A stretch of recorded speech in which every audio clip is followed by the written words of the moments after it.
Assalamualaikum warahmatullahi wabarakatuh. Bismillahirrahmanirrahim. Nahmaduka ya ghafuru ya syakuru. Mashalli wa sallim barik ala sayyidina maulana Muhammadin wa ala alihi wa sahbihi asma'in nama ba'du. Kula niki cerita ibadah sing ringan-ringan mawon. Tapi dadekne mlebu swarga.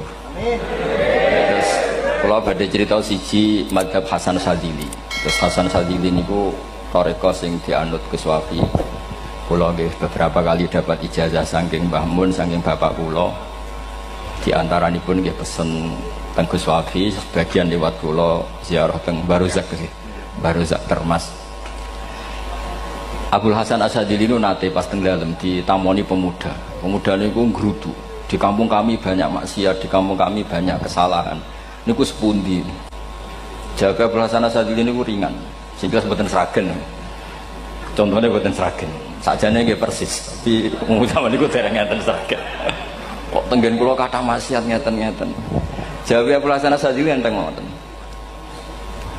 Man ahabba alla yu'sawaha fi ardi alla yu'sawahu fi ardi faqad ahabba alla tadhara maghfiratu wa alla tadhara syafaatuhu sallallahu alaihi wasallam. Dadi wong bayangno donya ora ana salah iku padha karo ora kepengin roh ghafure Allah Subhanahu wa ta'ala. Mulane mazhab Sadzili paling bandel, ngurusi wong bandel paling bandel nggih mazhab Sadzili. Madang Kiai Sadzili iku ora umate macam-macam. Mulane teng Indonesia niku penak, sing keturunan putih seneng Nabi, sing ireng nggih seneng Nabi, sing ora keturunan nggih seneng Nabi. Mulane setan niku bingung.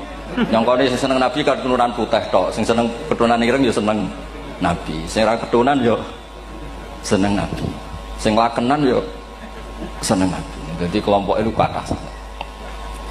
Ini penting kalau aturaken mergi madhab Sadzili niku pancen dados pembanding madhab Sayyid Abdul Al-Haddad. Madhab Abdul Hasan As-Sadzili niku sing paling masyhur diriwayataken dening Shahibul Hikam. Mergi Ibnu Athaillah As-Sakandari muridé Abdul Abbas Al-Mursi, Abdul Abbas Al-Mursi muridé Abdul Hasan sinten Asy-Syadzili. Niku madhab ingkang bener-bener jadi pembanding. Mergi teng bab husnudzon niku beliau itu pakar. Orang itu bisa yarjuwa hawal yaumil akhir. Orang itu bener-bener dibikin nyaman mbek Allah mbek Rasul. Misalnya ngeten, sampean sowan Allah iku kudu arep-arep disangoni. Kena arep disangoni berarti nganggep Allah iku medhit. Mulane tomak niku penting. Tapi mbek pangeran aja mbek wong, tapi mbek pangeran mbek. Dados limangka yarjuwa hawal yaumil akhir. Riyen niku zaman kula alit. Niku anggere ana santri lunga iku sanggu sak umbalan. Mergo yakin kiai iku nyangoni. Lho diyakini nyangoni iku keren, berarti diyakini lomo. Lha kok yakin mlebu neraka, berarti nganggep Allah gak Rahman Rahim. Mulane yakin mlebu napa? Swarga. Mau modal urun maulid sak dina ora urun malah entuk. Terus niki rontok-rontok salah tapi muga-muga disepuro pangeran. Nggih wau. Nek sampean bener niku sifat ghafuri Allah nganggur, nggih. Kerhane efektif ana sing salah. Mulane wonten cerita wonten tiyang teng mulazam donga ya Allah kula paringi mboten nate salah. Iku jawabe pangeran fa'ina adhu ghufra. Wong ora tau salah sifat ghafur iku nganggur. Niki cerita sing sampean aja niru kula. Niki cerita ilmu. Niku mazhab Abdul Hasan apa? As-Sadzili. Benten madhabe Sayyid Abdul Al-Haddad itu jalure khauf. Jadi dosa gede apa cilik? Ora ana gede ora ana cilik. Ki aja delok sing mbok dosani, aja delok dosane tapi delok sing mbok dosani iku sapa. Misale Gus Wafi ngutus santri teng mriki, "Cung, tukokno rokok." Rokok itu barang makruh misal. Mestinya kan santri oleh bantah, niki kiai ku piye to barang makruh kok kon nuku. Tapi masalahnya kan arah dituruti ya gelo tenan. Jadi ojo delok kongkonane itu penting ra penting, tapi mukhalafah itu sababul fir. Misalnya kados kula niki teng mrikan wonten botol minuman. Cung pindah rene itu kan barang sepele. Terus sampean takok urgensinya apa ya harus dipindah. Iku santri mangkelno to. Ya wis dipindah wae, pokoke penting nu. Menurut itu cara pandang Sayyid Abdul Al-Haddad. Ki aja geman bantah pangeran senajan to perintahe sepele. Piye-piye mukhalafah ngono iku jenenge Nah cara Abdul Hasan As-Sadzili nggih boten barang gede mbek cilik kudu ana bedane. Wong ana kabair ana saghair. Mosok WA janda beda mbek goncekno ya kudu beda. Wong WA tok kok padha mbek napa? goncekno iku kudu beda, kudu ana sawair, kudu ana napa? Kabair. Tapi cara Sayyid Abdul Haddad mboten delok sing mbok maksiati ku sapa. Sehingga khazanah kita niki penuh dengan ilmu. Mulane wonten bab ijtihad. Ijtihad niku ruangannya luas sekali. Ya kula bolak-balik nyontokno. Kula sakniki kan jare wong akeh kiai gedhe. Jare wong akeh kula niku kiai gedhe. Nek diundang manakipan tangga yo bingung. Ora teko sawangane iki gedhe sombong diundang wong cilik ora teko. Teko iku mahjubno kiai sing ora tau pahayu. Kuwi bingung. Nyatane kula ora teko nggih do matur nuwun Gus. Athok kula mboten lakon. Nah kula teko kan mesti ordere teng kula mboten. Cara sing tok pitik gedhe nggih kula, salam templek gedhe nggih kula. Berhubung kula ora teko ngresgeni tiyang kathah. Saiki misal wonten takok, kiai gedhe diundang musala cilik kesunatan teko apa makruh teko? Cara ijtihad, cara sampean makruh teko napa kesunat? Kula misale diundang ning Sragen ning musala Penceng. Kula niku sunat teko napa haram teko? Haram ya bener lagi haram ya. Setuju haram. Mergo mahjubno ya haram setuju. Itu ijtihad. Ijtihad itu ranahnya itu karena nggak bisa ditebak. Ijtihad itu nggak bisa ditebak. Kalau gak ada cerita kata tentang ijtihad, niki betapa umat Rasulullah umat sing bejo, pilihan-pilihan ijtihadnya dibenarkan. Masyhur tenggene cerita Bani Quraidah. Nabi ngendikan, engkau kowe jogeman sholat asar kecuali sampai neng kampung Bani Quraidah. Ternyata kurang 2 kilo atau 3 kilo matahari itu mau terbenam.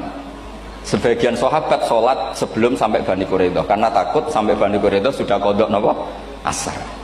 Sebagian tetap sholat di Bani Quraidah meskipun sudah qadha asar. Ketika lapor Nabi semuanya dibenarkan. Semenjak itu ada pintu sing darani pintu napa ijtihad.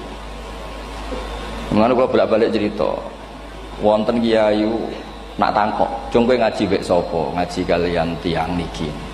Kiaimu tau nangis mboten? Lereni ngaji mek kiai ra iso nangis, berarti atine atos. Nak Abdul Hasan Asy'ari takok, "Cung kowe ngaji mek kiai sapa? Kiai fulan." Tau guyu mboten nate, lereni kiai ra iso syukur mbok jani. Kiai ra iso syukur kok mbok jani. Karena itu masalah ijtihad. Nggih masalah napa? Ijtihad. Ijtihad itu polanya enggak jelas. Wonten kiai ora gelem mulang wedok nggih kathah, alasane wedi fitnah. Wong pancen iman pas-pasan mawon nek wong ayu ya bingung. Tapi nak diwalik, nak kiai ora gelem mulang wong wedok, terus sing mulang wong fasik, to aliran sesat iku ya repot. Kowe ngrasa paling gak sesat. Ya sudah seperti itu masalah-masalah apa? Ijtihad. Nah, kalau tak cerita saat ini balik cerita tentang Burda. Burda nu nak ngelem Kanjeng Nabi. Niku pancen diilmoni tenan. Kalau niku Burda berjanji tiba niku setengah hafal. Pancen riyen mbah kula buyut-buyut kula niku pesene ken hafal tiba, hafal berjanji, hafal Burda. Wis mboten ngengken ngapal loh, tapi karena sering baca akhirnya hafal. Kalau beri beberapa contoh, ngelem niku nak mboten diilmoni itu kualitasnya ada bagus. Tapi kalau diilmoni itu kualitasnya bagus. Kalau beri contoh begini. Saya itu kalau pidato atau khutbah atau ngaji, apalah terserah istilah jenengan atau ceramah. Biasanya kalau seneng istilah ngaji, niku mesti ndak ikuti sing gampang mawon. Wa ala alihi wa sahbi ajmain. Ajmain itu kalimatun fariqah bainana wa bainasyiah. Fa innana nukrimu jami'as sahabat. Ajmain itu kalimatun fariqah, kalimat pembeda. Kita ahli sunnah wal jamaah akramu jami'as sahabat. Ada kelompok sing akramu sahabian wa ahanu sahabian akhir. Sehingga ajmain itu harus kita baca. Itu karena itu kalimatun fariqah, kalimat pembeda. Kata-katanya hanya ajmain. Begitu juga berjanji. Berjanji itu nak ngelem Nabi niku wa ba'du fa'aqul wa Muhammad bin Abdullah bin Abdul Muttalib wasmu Syaibatul Hamdi Humitat Hisaluhu Saniyah. Karena ketika Rasulullah memaklumatkan jadi Nabi itu problemnya itu nasabnya siapa? Orang-orang yang di Palestina, di Israel, di Yordan, di Syam kalau dulu. Itu alamatnya Nabi itu harus turunan Ibrahim. Ibrahim sementara orang Syam menurut pengetahuan orang-orang Yahudi Syam. Maka saya berjanji menunjukkan dulu kalau nasabnya Muhammad itu ini. Terus sampai warafuhu ilal khalili Ibrahimah. Terus ila dzabih Ismailan nisbatuhu wa muntama. Terus setelah itu terus beliau ngendikan wa adnanu bila raibin inda dzabil ulumin sabiyah ila dzabihi ismail risbatu wa mun tamam. Terus ketika berjanji di Karang itu sudah ada faham-faham yang seakan-akan babahnya Nabi itu ada masalah. Terus beliau ngendikan ini Syaibatul Hamdi, Sayyid Abdul Muthalib itu orang yang ketika buka Ka'bah, buka Zamzam, saurip-uripnya muji pangeran. Terus banyak lagi wasumi'a fi sulbihin Nabi sallallahu alaihi wasallam dzakarallaha ta'ala walab. Mbah yang ini bahkan dengar ketika Nabi masih di punggungnya membaca tasbih. Terus sampai fa'azim bihi min ikdin ta'allaqat kawakibud durriyah wa kaifala wa sayyidul akramu sallallahu alaihi wasallam wasitatuhumun tak. Nabi itu orang suci, makanya harus lewat rahim yang suci, harus lewat bapak yang suci, mbah yang suci, sampai ila khalilir rahman Ibrahim alaihis salam. Makanya terus dinagumkan nasabun tahsibul ula bikhulau, terus tarokus sifaha falam yusibhum aruhu min adami wa ila abihi wa ummihi. Karena kabeh sonal ismihi, semuanya itu untuk menjaga asmane Nabi Muhammad sallallahu alaihi wasallam. Kemudian Burda membentuk itu dalam bentuk nazuman. Misalnya beliau ngendikan Rasulullah itu mutiara. Jadi ketika dakwah berpola ya baik, ketika tidak berpola juga baik. Beliau cara muji Nabi faddurru yasdadu husnan wa huwa muntazimun. Namanya mutiara ketika diuntai pasti sangat indah. Tapi terus-terusannya itu wale sayang kusu qadran ghairu muntazimi. Tapi namanya mutiara, mbok berserakan pun tetap indah. Jadi unik. Berarti ketika beliau uji Nabi dakwah tertib pernah. Sholat tuh harus begini, harus begini, harus begini. Beliau sholatnya tumakninah tertib. Tapi Nabi pernah sholat gak tertib. Duhur tuh 2 rakaat. Mana anak kiai rodok lalinan yo anak sana tuh. Duhur 2 rakaat. Tapi barokahnya Nabi duhur 2 rakaat diketahui cara sholat kalau salah itu gimana. Umpama Nabi sholatnya bener terus, itu akan kesulitan kita solusinya ketika ngalamin apa? Kesalahan. Makanya Nabi ngendikan ma kuntu ansa walakin unas sali as-sunnah. Itu mestinya ra tau lali, tapi didesain lali biar bisa jadi sunnah. Wonten tiyang salate sawi maca surat Baqarah. Wonten tiyang badhe njupuk wedhuse lah cara Indonesia. Bareng kesuwen piyambake mufaraqah. Walhasil Mu'ad matur Nabi, ini munafik di tengah-tengah sholat kok mufaraqah. Si penggembala unta ini juga ngeklaim, ya Rasulullah imam kita tidak benar, sholatnya kesuwen. Pikirannya wong ora bela imame. Ternyata Nabi gak belok sing ngangon. Afattanun anta ya Mu'ad. Wong imami wong seragen surat Baqarah. Wis pokoke kulur ae. Jadi Islam itu segampang itu, semudah itu. Sehingga wonten tiyang niku isane maca kulhu, rakaat lagi kulhu, saniyah nggih kulhu, pokoke kulhu sampai sok makmume ku mangkel. Waduh, si imam iki gak keren, mosok main apa? Kulhu. Dilaporno, ya Rasulullah ini imam yang kau tugaskan di kampung kami niku amen maca kulhu, Mam. Ditimbali be Nabi, kenapa kamu baca kulhu terus? Li annaha sifatullah, karena itu sifatnya Allah. Maka saya senang mengulang-ulang sifatnya. Terus kata Nabi, saya barusan dikasih wahyu Allah bahwa Allah mencintai kamu karena kamu mencintai surat kulhu. Nah ini jazah yang seragen ingin iku apa? Nanti maca timbang maca idza samsu kuwirat bulet nang tengah. Jajal ampun tak tes sakniki. Kiai paling pinter teng seragen kan maca idza samsu kuwirat di depan umum. Mungkin nak dhewean roh tapi nang ngarepe Habib Doa ngarepe Gus Wafi meriang nak muntir. Wah, ngoten niku kula ndek kanca niku imame level desa, bareng imami teng kecamatan salat Id. Mersiapno surat Tabarakalladzi biyadil mulk. Suwengi diapalo lah anyang ambek hafid. Niku nyatane ya malah klirune fatal, malah lali ra maca Fatihah. Saking semangate ben ketok imam keren maca surat napa? Tabar. Jadi yo ribet. Terus kula suwun seneng Nabi niku kados senenge para ulama. Niku nak nyipati Nabi niku gampang. Kula niki beto kitab Saraipun Burdah kalian Saraipun Barjanji. Niku kalau ngelem Nabi niku sederhana, tapi itu yang mengena. Bisa ulang lagi niku sing mengena. Misalnya dawe Imam sing aran Risalah Qusyariyah. Tegene Bukhari ini cerita Bukhari. Nanti semua nabi ketika di akhirat tuh nafsi. Jadi roh prahara kiamat itu mun gak dinyali mau muni nafsi. Nabi ini cek kober ngendikan ummati umat. Ketika semua nabi ku pelo wis ra iso muji pangeran, Nabi Muhammad di depan Allah tesih saged muji. Fa ahmaduhu bima hamida allamani rabbi.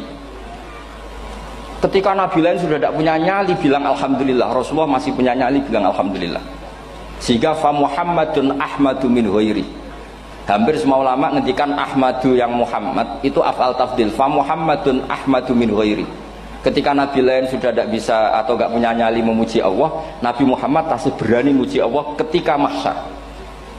Karena logikanya begini, kira-kira pikirannya nabi-nabi itu kiamat, berarti amal harus ditutup lah, buku harus tutup. Tapi tak pikirannya Nabi Muhammad boten ngoten. Allah itu tidak diganggu oleh apapun, tidak kena atau tunduk sama konstitusi apapun. Sampean ra iso ketemu Allah nih pun akhirat, jenengan pun boleh macam-macam nih, mau tutup buku boten saged. Rahmatnya Allah tidak bisa dibatasi oleh akhirat. Saya ulang lagi, rahmatnya Allah tidak bisa dibatasi oleh akhirat. Makanya Nabi tetap berani mengajukan syafaat meskipun sudah finish, sudah akhirat tak sudah finish. Sehingga Nabi muji-muji Allah, akhirnya Allah ngendikan ya Muhammad irfa' ra'sak wasal tu'tah wasfa'tu syafa'. Sudah Muhammad, kamu minta apa tak kasih. Saatnya beliau minta hak napa? Syafaat, disebut maqamam mahmud. Lan ini kula waos kitab kersane orisinil niki betapa sayangi Rasulullah sallallahu alaihi wasallam teng kita. Ketika nabi lain tidak punya nyali kecuali mikir dirinya sendiri, jadi ku punya ngendikan nafsi-nafsi, Nabi Muhammad masih gak ada nyali ngendikan apa ummati umat. Itu bukti bahwa nabi itu enggak pernah enggak mikir umatnya. Wala sawfa yu'tika rabbuka apa? Fatartu. Ini Nabi jawab, fawwah la ardo wa wahidun ummati finnar. Kalau engkau memberi saya sampai saya puas, maka saya tidak puas dan satu dari umatku masih menjadi ahli neraka. Ini kalau waos nak sampean orang nangis kebablas. Ini cerita betapa Rasulullah Shallallahu Alaihi Wasallam. Niki jarang tiang maos niki kalau waos kersane tambah mahabbat Rasulullah Shallallahu Alaihi Wasallam. Dados niki kalau cerita ketika Rasulullah ketemu pangeran teng Sidratil Muntaha, niku diredaksekno burdah, nggih diredaksekno burdah, fahusta kulla fakharin ghaira mustarakin. Engkau mendapat kehormatan yang tidak tersaingi. Fahusta kulla fakharin ghaira mustarakin. Jadi engkau mendapat kehormatan yang tidak akan tersaingi. Wajusta kulla maqamin ghaira mustahami. Atau wahusta kulla maqamin ghaira mustahami. Dan engkau mendapat satu derajat yang enggak mungkin tersaingi. Mustaham itu enggak tersaingi lah. Walhasil ternyata derajat itu apa? Gini ku ketika Rasulullah ketemu Allah Ta'ala teng Sidratil Muntaha, niku Sayyidah Aisyah radhiyallahu anha tangklet, ya Rasulullah, mal ladzi auha ilaika rabbuk idz qala fa auha ila abdihi ma auha. Qala ya Aisyah aturidina anta alami ma la ya'lamuhu Jibril wala Mikail wala nabiyyun mursalun wala malakun muqarrabun. Nggih, Aisyah, bagaimana mungkin kamu tanya sesuatu yang bahkan Jibril itu tidak tahu, Mikail itu tidak tahu, dan semua malaikat yang dekat maupun nabi yang jadi rasul semuanya tidak tahu hubungan saya, kedekatan saya dengan Allah membicarakan apa. Niku sing dimaksud burdah kaima tafuza biwaslin ayya mustatarin, wonten sing maca ayyi mustatarin anil uyuni wasirrin ayya muktatamin. Jadi nabi ketika ketemu Allah di Sidratil Muntaha itu ada misteri yang hanya nabi yang tahu. Nabi niki ibu-ibu harus bangga, Sayyidah Aisyah jenenge bojo wanita tangklet. Ambek nabi itu sing ngeles. Itu rahasia yang Jibril saja tidak tahu, Mikail saja tidak tahu, masa kamu tanya? Niki khase wong putri ini. Ya Aisyah, as'aluka bi Abi Bakrin ila ma a'lam tani. Gimana cara Jawa tak kadak nomor tuamu nak gak gelem cerita. Terus kunane kuno niku nggih wong wedok niku saged ngancam. Jadi kamane wis ngancam. Aku lapor bapakku, aku juga mulai sama nanti bojo kapan. Rada ribet jangan ngadepi wong wedok niku rada ribet.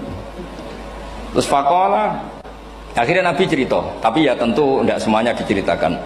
Inni lama kuntu qaba qausaini qultu Allahumma innaka adzabta al umam ba'duhum bil hijar wa ba'duhum bil masih. Oh ya, ini halaman 63. 62 teng kitab Hasyiatul Bajuri alal Burdah. Ya, kitab Hasyiatul Bajuri alal Burdah. Ya Allah, Engkau menyiksa umat-umat sebelum umat saya, sebagian bil hijarah wa ba'dum bil masri wa ba'dum bil khosfi. Fama anta fa'ilun bi ummati. Lalu yang akan kau lakukan untuk umatku itu apa? Reputasi jenengan sama orang-orang yang durhaka itu selalu menyiksa. Ada yang pakai batu, yang dilikuifaksi, ada yang pakai ini. Mosok umatnya kekasih jenengan podo ngoten. Jadi Nabi ku mun nego lah. Nego supaya gak sama. Faqala unzilu alaihimur rahmah min ananis sama wa ubaddilu sayiatihim hasanat. Ndak, saya ndak seperti itu dengan umatmu. Waman sa'alani a'taituhu waman tawakkala sak terusé. Terus wa fid dunya asturu alal usad wa fil akhirah usyaffi'u kafihim.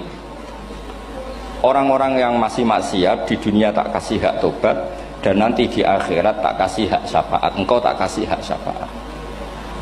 Mulane ini penting di ngertosi bilih ukuran Nabi baik itu gampang nak sampean ngaji ngangge ilmu. Syafaati li ahlil kabair min ummati. Sok syafaatku kanggo ngomong sing salah akeh. Wong Nabi ku ra melok dosa kok mikir nyafaati. Nak rapi-apike wong ra mungkin. Wong sing dosa iku sampean, sing salah sampean, sing mikir solusine Kanjeng. Nah, belum wong kok apikane ngono iku gak mungkin ta mungkin. Wong sing salah ku sampean, sing diutang yang sampean, sing kasus sampean, sing mikir Kanjeng. Nah, itu cara ulama ngelem Kanjeng Nabi. Mulane khodam tuhu bimadihin astaqilu bihi dzunuba umri madha fi syi'ri wal khodami. Dadi aku ngelem Nabi iku sebagai bentuk ngelem sing dadekno dosaku ben disepuro pangeran. Misalnya kita suka Alphard, muji Alphard, suka Innova, muji Innova, suka kebun, muji kebun. Sing ribet tuh nak suka hewan, seneng kucing nggak ngelem kucing. Lu bareng ngelem Kanjeng Nabi kok ora iso. Lane jare Burdah, aku iku ngelem apa tau iso, mosok aku ora tau ngelem Kanjeng Nabi. Makanya terus beliau hidupnya, kemampuan syairnya didedikasikan hanya nggo ngelem Kanjeng Nabi Muhammad sallallahu alaihi wasallam. Makanya terus ngendikan wa huli kholasi khaira multazim.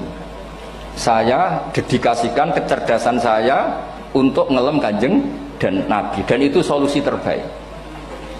Lalu nak ngelem Kanjeng Nabi kadang kebablasan, sampai dikritik banyak ulama karena kebablasan. Gini masyhur beliau ngendikan wala yadi ka rasulullah jahu kabi idal karimu tajalla bismi muntaqimi. Wonten naskah sing tahalla duka wau teng mriki diwaos napa tahalla napa tajalla tahalla ya. Wonten naskah tahalla wonten tajalla artosipun ngeten. Ya Allah, nabimu ini engkau gelari nabi yang ar-raufur rahim, sebagaimana yang sering disebut Habib Ali Al-Habsyi. Jika nabimu itu ar-raufur rahim, maka ketika engkau mau menyiksa saya dengan atas nama engkau al-muntaqim, zat yang tukang nyiksa, yang menyiksa, maka gelar engkau kepada nabi yang ar-raufur rahim itu kamu kemanakan? Jenengan kudu konsisten, terus kadung ngarani nabi ini jenengan raufur rahim. Maka sifat jenengan yang muntakim jangan pakai dulu, karena saya ini umatnya Nabi yang kamu beri gelar Raufur Rahim. Paham tak jenengan? Maksudnya ya aja sida nyiksa wong kadung mbok arani Raufur Rahim. Dadi wala yadi ka Rasulullahi jahu kabi idzal karimu tajalla ta tahalla bismimun takim. Terus sing aran Burdah jenenge Muhammad. Allah kadung janji wong sing jenenge Muhammad ora bakal disiksa. Sebetulnya maknanya ya Muhammad Sayyidul Anbiya nih. Tapi ketika ono panggilan Muhammad ke depan, Muhammad gak boleh disiksa. Jeneng kula nggih Muhammad. Dados Burdah nu saking yakine ngendikan fa innali zimmatan minhu bi tasmiyati Muhammadan wa huwa afal khalqi bil zimman. Gusti jenengan kudu eling nami kula niku Muhammad. Wong sing jenenge Muhammad itu ora oleh disiksa. Padahal maksudnya ora oleh disiksa kan kanjeng Nabi Muhammad, tapi biabake namine Muhammad. Terus ngendikan malih in ati dzamban fama ahdi bimun taqidi minan nabi wala habli bimun sorim. Gusti kula pun iman mbek jenengan. Iman itu nilainya tertinggi. Jenenge iman nilai tertinggi, maka iman enggak bisa dibatalkan hanya karena saya salah. Jadi pangeran kok diruwayu dipeksa kudu ngakoni nek dene umat Rasulullah sallallahu alaihi wasallam dan in ati lamun nekane ingsun dzamban ing dosa. Fama ahdi bimuntaqidin, maka perjanjian saya dengan engkau tidak boleh dibatalkan. Itu termasuk hebatnya umat Rasulullah sallallahu alaihi wasallam. apapun salahnya niku tetap diakoni umat Rasulullah sallallahu alaihi wasallam. Mergo termasuk kelebihan Nabi niku gadah hak napa? Syafaat. Nggih eling-eling termasuk kelebihan Nabi niku gadah hak napa? Syafaat. Meskipun kita tetap khawatir jenenge dosa nggih istighfar, tapi aja dadi putus asa mergo napa in anti dzamban fama ahdi bimuntaqidi minan nabiyyi wala habli bimun sorim. Terus niku cerita-cerita madhe ulama teng Rasulullah sallallahu alaihi wasallam. Mereka milih kata-kata sing wong apik eling terus. Nggih eling terus. Wau kados wau fadurru yasdadu husnan wa huwa muntazimu wa laysa yang kusu qadron ghairumun. Jadi dulu tuh pernah ada faham-faham sing cara zahir hadis iku abai nabi itu seperti ini cara zahir hadis. Tapi ahli sunnah wal jamaah itu di pendapat bapak nabi babe nabi ku min ahlil jannah. Mergo apa? Wa kaifala wa sayyidul akramu sallallahu alaihi wasallam wasitatul muntaqo. Nabi itu orang suci, pasti lewat rahim-rahim yang suci. Minal aslabi thahira ilal arhamiz zakiyatil fakhirah. Itu logika yang dibangun. Sehingga terus mantep baru kayak wau mau sedibak mau berjanji keyakinan wong Islam an-nabi min abihi wa ila jaddi wa ila jaddi jaddi sampai Adam niku kabeh tarokus sifaha falam yusibhum aruhu min adami wa ila abihi wa ummi. Begitu juga masalah iman. Soal misalnya ada pertanyaan ilmiah, lalu Ibrahim gimana? Karena nanya Azar itu kafir. Zaman ada Nur Rasulullah sallallahu alaihi wasallam Azar belum kafir. Setelah intikal ke Ibrahim baru Azar kafir. Atau ada yang menjawab istilah abun di situ itu majaz. Sebetulnya Azar bukan bapak kandung tapi apa? Paman. Selalu ada jawaban ilmiah dari ulama-ulama ahli sunnah wal jamaah. Tadi kalau pesen teng jenengan sementing niku mau dibak berjanji napa burdan itu ada 1-2 bait yang jenengan tahu maknanya. Sehingga nanti kualitas mahabbah kita, kualitas kecintaan kita pada Rasulullah sallallahu alaihi wasallam niku tambah. Misalnya ngeten kula kan nekuni tafsir ya. Ada ayat rubama yawaddul ladzina kafaru law kanu muslimin. Niku hampir semua fasir konsensus sepakat jeng ben nek wong Islam mlebu neraka. Niku sampean kudu ndonga, nek mlebu neraka muga-muga jejer wong kafir sing kecangkeman. Niku dinyek. Ah jarene iman nekani mau oleh jutene neraka padha wae aku. Apa meneh misale sampean hafal Quran jejer wong sing hafal jare kapit kok ora mlebu napa? Neraka. Kudu ana sing ngenyek. Mergo Allah nu tersinggung sak wis ana wong sing napa ngenyek. Akhirnya Allah tersinggung. Niku sing diceritakno tiba. Wa izzati wa jalali la ja'altu man akhlasa li bisyahadati kaman kadzdzaba bi. Adkhiluhumul jannata bi rahmati. Ora iso wong dekne tauhid apapun salahe wong dekne ndek tauhid. Ora ngarah dadi ahli neraka selawase kaya wong kafir. La ja'altu ora bakal gawe sapa ingsun man akhlasa li bisyahadah orang yang tauhidnya benar kamang kadzababi sebagaimana orang yang tidak bertauhid sama saya adkhiluhumul jannata bi rahmat. Padahal Allah dilapuri malaikat, malaikatnya kira diprovokatif. Malaikatnya lapure wajadnahum asrafu ala anfusihim wajadna amalahum minadz-dzunubi ka'amsalil jibal. Jare pangeran wis timbang seputi Gusti manane salah tok. Reputasine salah tok. Ghairu annahum yasyaduna alla ilaha illallah wa anna muhammadar. Niku jawabe pangeran wa izzati wa jalali la ja'altu man akhlasoli kamang kadzababi adkhiluhumul jannata bi rahmati. Nah, lafat-lafat seperti ini kita akan punya harapan ketika ndelok umat sing carane iman tesih blepotan, carane salat cek blepotan, carane zakat cek blepotan. Kita selalu punya harapan. Barokahnya iman, barokahnya mahabbah ning Rasulullah sallallahu alaihi wasallam, mereka tambah hari tambah baik. Jangan beragama yang tidak punya harapan, karena agama ini bagi yang punya harapan. Dimangka yarjuwa wal yaumal akhir, bukan yang tidak punya harapan. Kanjeng Nabi sekaruan nabi orang terbaik dilarani wong Taif, disiksa wong Mekah. Niku malaikat usul kula siksane ya Rasulullah karena mereka menghina kekasih Allah. Mereka ada iman. Nabi masih punya harapan. Mungkin mereka ada iman. Tapi asallah ayyukhrija bal arju ayyukhrijawah min aslabihim may ya'budu wa la yusyriku bihi syai'an. Bapak orang iman, aku cek di harapan anak putune iman. Dan sedekah Rasulullah sallallahu alaihi wasallam. Sani kata bapak era poso, anaknya melok TPQ, bareng poso juk gendong, akhirnya bapak izin melok poso. Bapaknya maca Quran ra tau.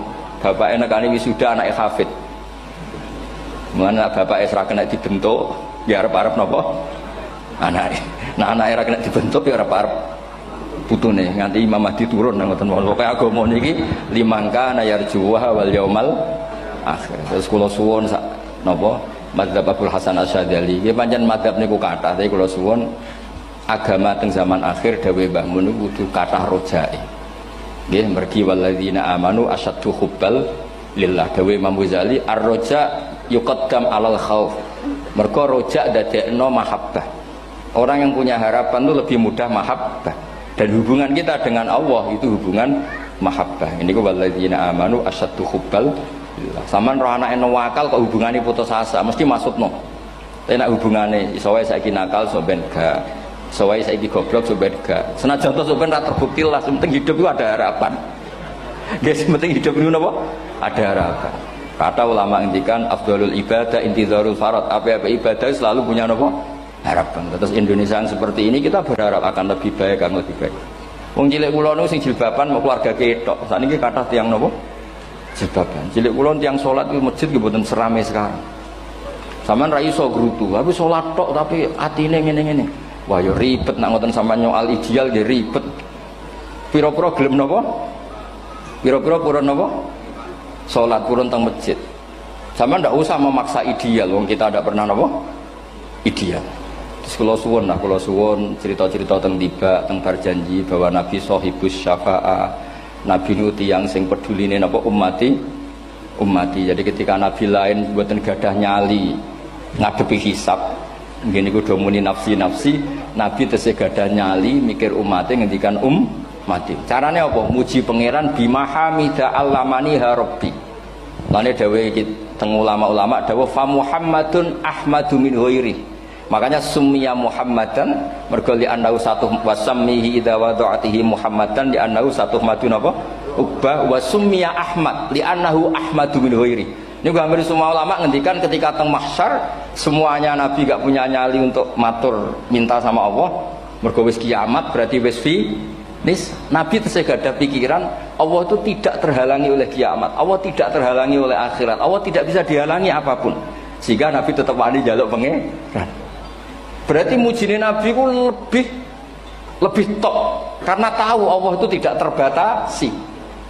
Nah karena Allah tidak terbatasi, podo-podo Allah wapian, wis tak jaluk kanggo umatku sing mati alat tauhid. Berhubung Nabi ngoten terus Allah ngendikan ya Muhammad irfa ra'sak napa wasal tu'tah wasfa tusaffa. Muhammad kepala kamu angkat, kamu minta apa saya turutin. Terus Nabi minta hak napa syafaat. Seseorang bertobat.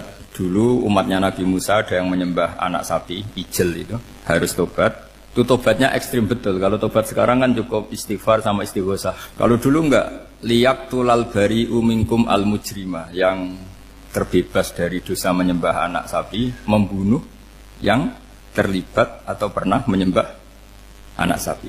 Makanya ayatnya apa? Fatubu ila bariikum faqtulu anfusakum. Ya, jadi orang-orang yang pernah menyembah anak sapi itu tobatnya apa? Faktulu anfusakum. Sebab itu semua ulama berkewajiban menerangkan nasa mansuh. Sampai Sayyidina Ali suatu saat ada mubalek atau ustadz itu ngajar di masjid, ditanya, kamu tahu nasa mansuh enggak? Enggak tahu. Terus kata Sayyidina Ali, berhenti jadi mubalek, lisensinya dicopot. Dicopot, kemudian halakta wa ahlakta, kamu rusak juga merusak. Kenapa demikian? Logikanya begini, semua nabi itu kan panutan.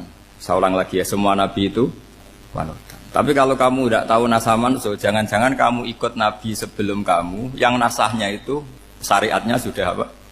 Mansukhoh, sudah di nasah. Itu kayak kasus Sunda Wiwitan itu. Itu gak mau punya Nabi Muhammad karena kurang keren, kurang sepuh. Nabinya langsung Nabi Adam. Resikonya adalah beberapa aliran sesat itu, aliran yang kurang benar itu, zaman Nabi Adam kawinan otomatis sama saudaranya. Lalu masa sekarang kita membolehkan kawin sama apa? Kalau sama Nabi Adam mau tidak mau. Karena yang cowoknya ya bin Adam, putrinya binti Adam. Lalu Allah bikin satu sunnah yang suami istri itu harus beda, yaitu satu kandungan itu melahirkan satu pasang. Dan mulai dulu memang pasangannya orang jelek itu orang cantik. Makanya agak sial itu yang perempuan-perempuan itu. Memang mulai dulu gitu. Kalau cantik itu kesunatannya dapat jelek. Ya. Nanti sama-sama masuk surga. Karena yang cowoknya ibadahnya syukur, yang ceweknya sabar. Ya. Itu nanti sama-sama. Nah kebetulan si Qabil itu ganteng sekali Qabil. Berpasangan dengan Labuda itu jelek gembrot, pokoknya tidak cantik. Enggak lah, kebalik. Qabil itu berpasangan sama Iklimah. Jadi Qabil ganteng, punya adik kandung namanya Iklimah itu cantik sekali. Yang Habil itu rapati apa? Berarti yang Habil apa? Ya dapati ganteng, berbarengan dengan Labuda juga dapati cantik. Nah karena tadi ya berarti Qabil bareng siapa? Iklimah, Habil, Labuda. Maka untuk kawin ini nggak boleh satu kandungan. Jadi dulu karena nggak ada perbedaan ibu bapak, mau tidak mau beda. Yang penting beda. Yaitu akhirnya apa? Qabil dapat Labuda, yang Habil dapat Iklimah karena beda kandungan. Itu sudah cukup. Nah, akhirnya kan nggak terima si Qabil. Masa orang ganteng dapat orang jelek. Jadi mulai dulu itu maunya orang ganteng ya dapat orang cantik, nggak terima. Tapi Allah ngatur seperti itu. Akhirnya terjadi percekcokan. Nah dulu itu semuanya itu religius, sehingga ukuran percekcokannya masih religi, yaitu ya gini saja, kita ngadakan kurban, yang diterima itu yang menang. Ya ternyata dalam kompetisi itu yang menang siapa? Habil. Akhirnya Habil jadi menikahi siapa? Iklimah. Kalau sekarang kompetisinya kan siapa paling kaya yang menang, lebih gampang.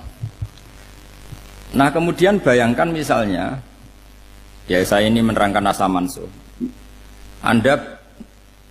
Kita semua sering ngomong, sering berkoar-koar, sering menyarankan atau mewajibkan para nabi itu panutan dalam semua perilakunya.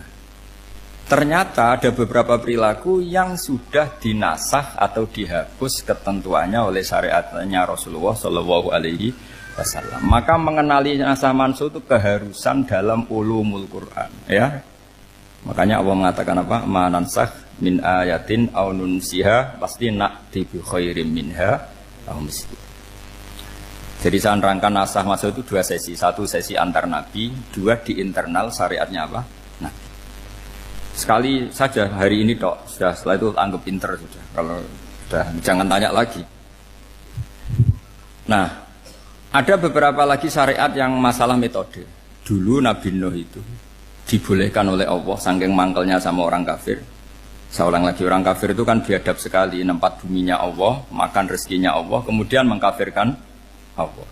Pikirannya Nabi Nuh, orang biadab gini nggak layak hidup, itu pikirannya Nabi Nuh. Kalau dia pakai militer, tidak punya militer, ya pakai langit akhirnya.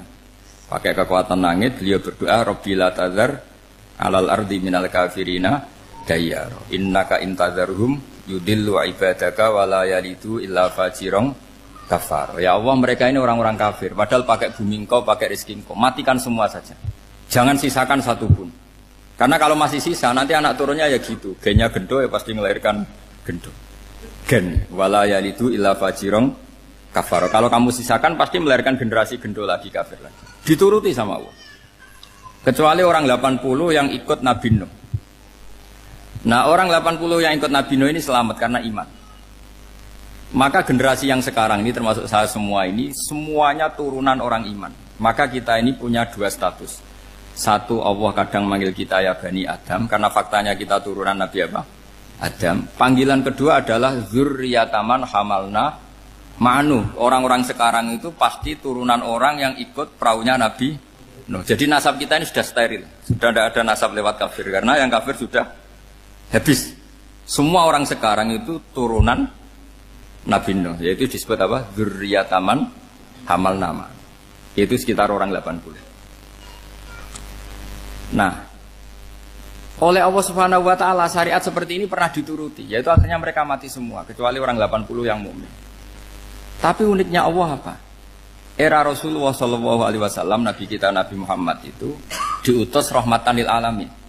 Ketika Nabi didustakan, diusir, disakiti, malaikat gunung, beberapa malaikat sing ahli adab spesial eksekutor lah kira-kira gitu. Muhammad, kamu bilang saja ke saya, kalau kamu ingin orang-orang Mekah, Abu Jahal, CS, saya hancurkan. Tapi apa kata Nabi? Saya berharap kalau mereka belum iman, anak cucunya iman. Karena bagaimanapun sperma ya atau calon bayi atau calon keturunan itu kan ada fi aslabir rijal atau fi zuhurir rijal. Jadi kalau dalam ilmu agama itu gen manusia itu disimpan di zuhurir rijal di punggung lelaki. Nanti dipindah ke arhamin nisa. Logikanya gini. Ini dengerin ya. Logikanya gini, misalnya Abu Jahal. Abu Jahal itu di situ ada orang namanya Ikrimah. Itu anaknya Abu Jahal. Itu orang mukmin. Akhirnya ya jadi orang alim. Abu Lahab itu di rahimnya di punggungnya ada perempuan namanya Darrah. Akhirnya juga orang mukminah. Saya berikan contoh. Khalid bin Walid itu anaknya Walid. Walid itu musuh besarnya Rasulullah. Tapi di punggungnya ada orang bernama Khalid. Ini dengerin. Nah di punggung ini kira-kira Allah sudah tahu apa belum? Jawabannya sudah tahu. Artinya kalau ini mati atau kamu bunuh, kamu sebenarnya nggak bunuh orang kafir saja, bunuh calon orang mukmin yang sekarang masih bersemayam di punggungnya orang-orang kafir. Jadi bisa saja orang yang sedang kafir itu ada sekian calon generasi yang suatu saat mukmin. Itu syariat yang diajarkan ke Rasulullah SAW. Karena kasofnya Nabi, kasof itu satu kondisi di mana seorang Nabi itu dipertontonkan sesuatu yang nggak kelihatan. Itu dalam bahasa Arab kasof atau mukasyafa. Nabi dipertontonkan ternyata banyak orang kafir yang di punggungnya itu ada calon generasi mukmin atau muslim. Akhirnya Nabi nggak berani. Jangan bunuh. Mungkin bapaknya ada iman tapi anaknya iman. Betul, Abu Jahal punya anak Ikrimah, Abu Lahab punya anak Darrah, Walid punya anak siapa? Khalid. Itu mirip seperti kita, bapak era sholat, anak etipiki sholat, akhirnya bapaknya katut sholat. Banyak nggak di Indonesia, bapaknya tidak bisa baca Quran, anaknya hafid. Nah, itu kalau bapaknya kamu habis, tidak ada yang meselin. Makanya biarkan hidup saja. Nah, artinya gini, andai kan tidak ada ulama yang menerangkan nasa mansuh, dikira syariat Nabi Nuh itu abadan mu'abbadat, selamanya lama. Jika main teror sama orang kafir sah berdasar Nabi Nuh, padahal kita sudah ganti Nabi. Yaitu syariatnya Rasulullah SAW masyhur itu ketika Nabi ngendikan, saya tidak minta mereka dihukum, tapi ya Allah saya minta Allah mahdi qaumi fa innahum la ya'lamun. Mereka kafir itu karena tidak tahu. Sehingga ada periode. Loh kalau perang itu beda, perang itu konteksnya duel, itu tidak harus sama Abu Jahal, Abu Lahab. Ada penjahat mau bunuh kamu wajib perang enggak? Wajib. Penjahatnya meskipun muslim apa harus kafir? Meskipun muslim. Maka kata ulama fikih sebetulnya perang duel itu bukan syariat muslim sama kafir tok. Masih muslim sama muslim, misalnya ada orang mau merkosa istri kamu, terus dia pamit gini, saya muslim loh, beri hak loh. Enggak bisa. Saya penjahat loh, muslim, jadi kamu enggak boleh merangin saya, ngelawan saya kan muslim. Enggak bisa, tetap harus dilawan. Makanya kata ulama-ulama fikih, pertarungan sama musuh itu tidak harus sama orang kafir. Orang muslim pun yang mengganggu kehormatan kita, misalnya mau merkosa istri Anda, itu harus dilawan. Makanya Nabi ngendikan mangkutilah duna mali fahuwa syahid, mangkutilah duna harimi fahuwa syahid. Orang yang mati karena membela kehormatan keluarganya atau hartanya, maka dia mati syahid. Dan penjahat yang mati ini muhaddarun damu, diabaikan sehingga enggak kena kisos, pembunuhnya enggak kena. Misalnya ada penjahat mau bunuh kamu duel, menang. Kamu nggak kena kisos karena ini muhaddarun damu, diabaikan kehormatannya. Padahal dia muslim, apa? Muslim. Ini perlu. Jadi ini mengaji ini agak jelimet, tapi gampang. Kan kalau paham nggak paham selesai, jadi yang nggak baca selesai itu. Sehingga kalau nggak ada nasa mansuh, maka orang selalu berpikir, pokoknya yang penting ikut Nabi. Lah itu bahayanya kalau Anda tidak tahu detail, jangan-jangan syariat yang kamu ikuti itu syariat yang sudah berstatus mansukhoh, telah dicabut. Dan itu banyak. Makanya kata Sayyidina Ali ketika ada orang ngajar gak tahu nasa mansuh, halakta wa ahlakta, kamu rusak dan merusak orang lain. Seperti tadi pernah ada kawin itu satu turunan, yaitu era Nabi Adam. Masa kita sekarang kawin sama satu turunan, kan nggak mungkin. Ya kan, pernah ada membumi hanguskan orang kafir, yaitu syariatnya Nabi Nuh. Itu dihapus oleh syariatnya Nabi Ibrahim dulu. Yaitu Nabi Ibrahim menghentikan apa? Faman tabi'ani fa innahu minni wa man asani fa innaka ghafurur rahim. Ya, kalau orang ikut saya ya Allah ya pasti golongan saya. Kalau yang masih maksiat, masih balelo, saya berharap engkau ampuni. Akhirnya banyak orang kafir tobat. Coba era Rasulullah itu semua orang kafir Mekah itu kafir. Nabi belum wafat. Itu sudah ada 114.000 mukmin semua. Jadi Nabi menangi mayoritas orang menjadi mukmin dari mayoritas kafir. Yaitu disebut wara'aitan nasa yadkhuluna fi dinillahi afwaja. Andai kan Nabi Muhammad pakai syariatnya Nabi Nuh, bisa enggak mengislamkan orang sebanyak itu? Enggak bisa kan? Maka ini penting mengenali nasab mansur. Jadi periode cara wong Jawa maksud no tuntas. Robila tadar itu, pasot tuntas itu, menghabisi itu habis di periode Nabi siapa? Nuh. Syariat itu sudah enggak dipakai lagi. Yang dipakai apa? Faman tabi'ani fa innahu minni wa man asani fa innaka ghafurur rahim. Lah Nabi Muhammad ini nabi yang kena khitab anit tabi' millata Ibrahim hanifah. Jadi masternya Nabi Muhammad itu mentornya Nabi Ibrahim. Sehingga syariatnya ya faman tabi'ani fa innahu minni wa man asani fa innaka ghafurur rahim. Tidak syariat rabbila tadzar alal ardi minal kafirina daya. Jelas ya. Jadi mengenali nasa mansuh itu penting sekali karena kalau enggak Anda halakta wa ahlakta, kamu merusak diri kamu sendiri juga merusak orang lain karena menfatwakan hukum yang sebetulnya sudah berstatus mansukh hanya berdasar itu kan syariatnya nabi-nabi dulu. Syariat yang apa? Syariat yang enggak pernah terhapus hanya satu, usuluddin, yaitu tauhid, itu sama. Tapi kalau syariat itu beda-beda atau furu'iyah itu beda-beda. Yaitu tadi saya beri contoh era Nabi dulu kalau ada pakaian najis dipotong, dibuang. Era Nabi Muhammad dicuci. Orang kafir dihabisi oleh langit. Era Nabi Muhammad nggak boleh, bahkan didoakan Allahumma hdi qaumi fa innahum la ya'lamun. Di Qur'annya apa? Wa in ahadum minal musyrikin astajaraka fa'jirhu hatta yasma'a kalam Allah summa ablihu makmana. Jadi kalau ada orang kafir nggak boleh main dihabisin, mereka beri peluang untuk mengkaji kitab Allah hatta yasma'a kalam Allah. Kalau mereka sudah berpeluang ngaji harus summa ablihu makmana, harus dijamin keamanan. Ya karena apa? Dzalika bi annahum qaumul la ya'lamun. Bagaimanapun mereka memang karena tidak tahu. Nah kenapa tidak tahu? Enggak. Karena tadi mereka tertutup oleh kultur yang beratus-ratus tahun. Mbah-mbahnya mereka menyembah batu, menyembah berhala. Ya taunya itu ya Tuhan. Bagaimana Anda bisa menjelaskan sesuatu yang sudah beratus-ratus tahun kan tidak gampang. Maka ada periode dimaklumi, apa? Kalau era sampean kan, mosok waktu disembah saking gobloknya orang, kamu lahir kan sudah nyembah Allah, tidak nyembah batu. Bayangkan kalau kamu jadi mereka. Wong perut kamu saja disuruh makan pizza sakit kok, karena saking lamanya makan sambal kan gitu.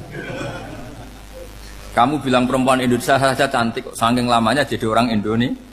Padahal orang Indonesia tanyakan orang Eropa, cantiknya di mana? Kamu lahir di Afrika, bilang orang Afrika itu cantik, tanyakan orang Eropa, cantiknya di mana? Hitam gitu kok. Jadi orang itu pasti terkooptasi oleh sekelilingnya. Orang Afrika akan bilang wanita Afrika itu cantik. Coba tanyakan orang Eropa, cantik apa enggak? Belas. Orang Eropa yang kulitnya gitu kata orang Eropa indah, kata sampean. Koyok anaknya kebo katanya kuda jadi. Jadi orang itu akan terkooptasi oleh sekelilingnya. Bayangkan kalau semua orang nyembah berhala terus kamu tidak, alasan kamu apa? Kan menentang mayoritas. Dan itu berat. Maka dimaklumi oleh Allah. Dzalika bi annahum qaumul la ya'lamun fi manah panyeruarah. Nah, pemakluman ini yang mulai sekarang terkikis. Orang main pukul saja enggak mau ngaji. Enggak mau ngaji Quran secara kafah. Jadi fatwanya Islam kafah tapi ngajinya Quran enggak kafah. Ngambil 1-2 potongan ayat dipakai dalil. Jadi Islamnya inginnya kafah tapi ngajinya Quran enggak. Kalau kafah ya hafal 30 juz itu. Kalau mau ya, kalau mau kafah ya hafal berapa? 30. Makanya saya sering bilang, saya sering dinasihati orang karena belum tahu saya ini hafal Quran. Bapak harusnya Islam itu kafah. Kata saya ya dimulai dari konsep Islam itu kafah dulu, apa ya hafal Quran secara kafah. Jadi ini penting saya utarakan. Bahaya sekali orang mengenali Islam tanpa mengenali nasah mansuh. Karena beberapa syariat Nabi sebelum kita itu berstatus mansukhah. Terus contoh berikutnya, ini nasah mansuh antar Nabi apa khusus internal Nabi?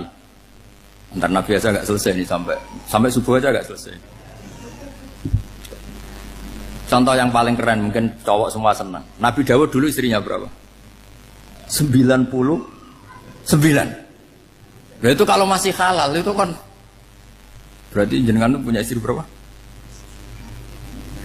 Wah itu kan ngeri betul. Punya satu aja repotnya gitu apalagi berapa? Punya 99. Terus kamu bilang gini, ini kan syariatnya Nabi Dawud, Nabi kan bisa diikuti. Pernah ada periode di mana seperti itu boleh. Jadi makanya mau tidak mau ngenali nasah mansuh itu harus. Kalau enggak ya kamu masih berkeyakinan boleh beristri berapa? Nah ini penting saya utarakan. Makanya Sayyidina Ali itu kalau ngetes calon mubalek, kira-kira kalau Kemenak dulu inginnya apa? Sertifikasi apa? Mubalek. Itu tanyanya gitu. Ta'rifun an-nasa wal mansuh, kamu apa tahu nasah mansuh? La.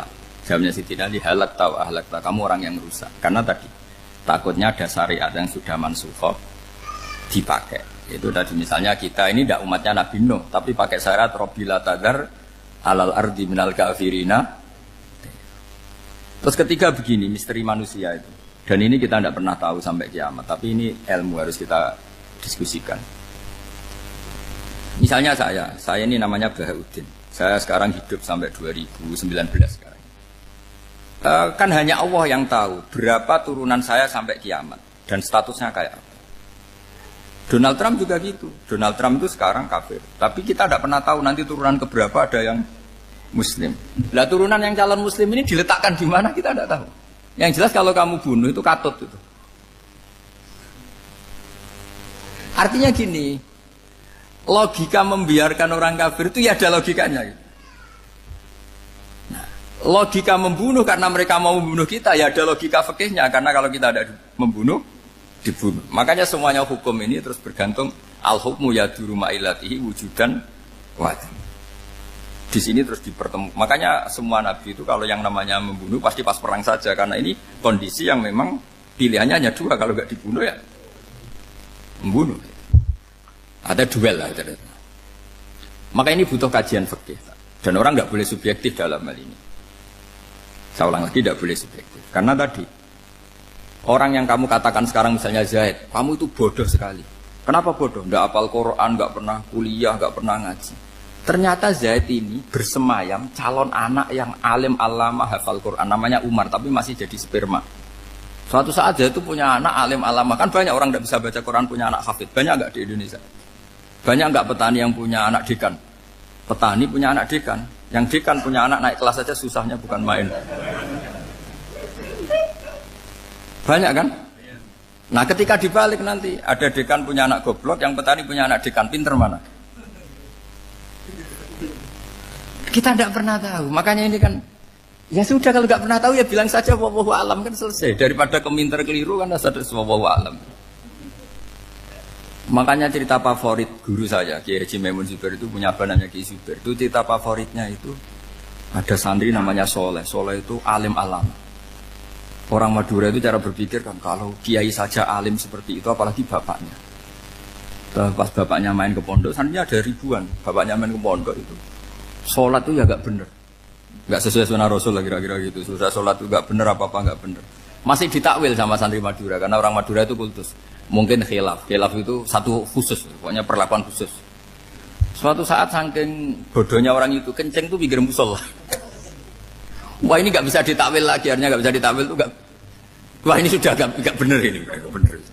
Singkat cerita santri tadi nggak kuat matur ke kiainya, Pak Yai, jenengan sealim itu kok bapaknya segoblok itu. Kenapa? Ya, dia kencing pinggir musola. Oh bapak saya tuh pinter sekali. Kok bisa? Karena beliau yang memutuskan saya mondok sampai saya jadi alim alama seperti ini. Yang bodoh itu mbah saya. Yang bodoh itu mbah saya kan?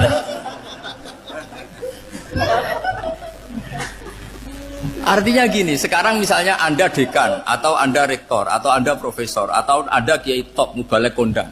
Anda mubalek kondang terus punya anak, gobloknya bukan main. Atau apalagi anaknya ketangkep KPK. Yang satu anaknya orang bodoh jadi dekan. Kalau kompetisi ini pinter mana coba? Ada ahli metodologi, tapi anaknya itu terlibat narkoba.